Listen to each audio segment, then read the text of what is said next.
कोरावा में कोसी के नो सतुरल नसावा में माटी के खूब झका झोरल काहे नहीं मानता।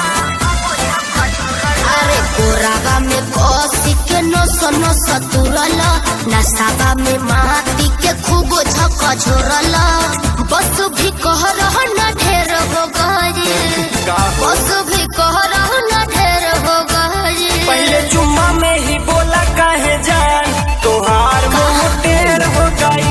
पहले जुम्मा में ही बोला काहे जान तोहार मुंह टेढ़ हो गई।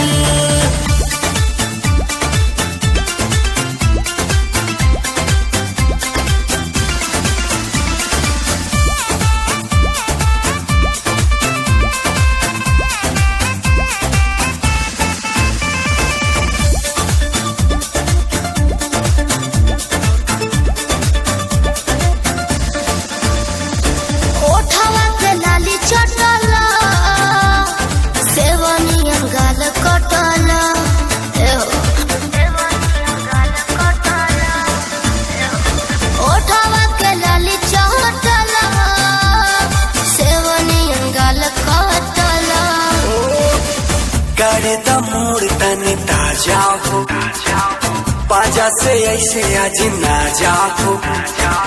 करे द मूड तनी ताजा हो पाजा से ऐसे आज ना जाओ।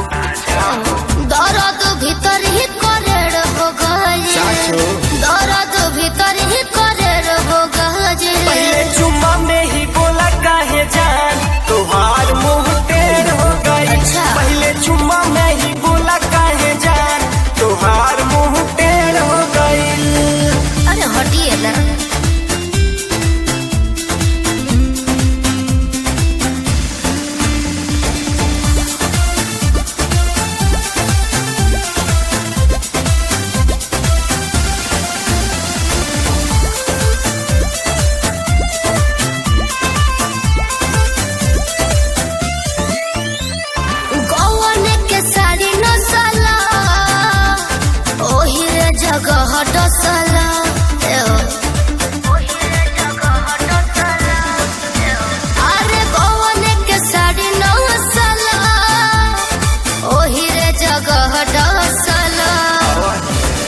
संजू प्रेम हमें राजा हो पाजा से ऐसे आज ना जाओ।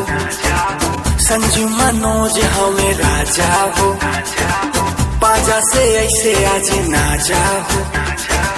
बस भी करो अब ढेर हो गए।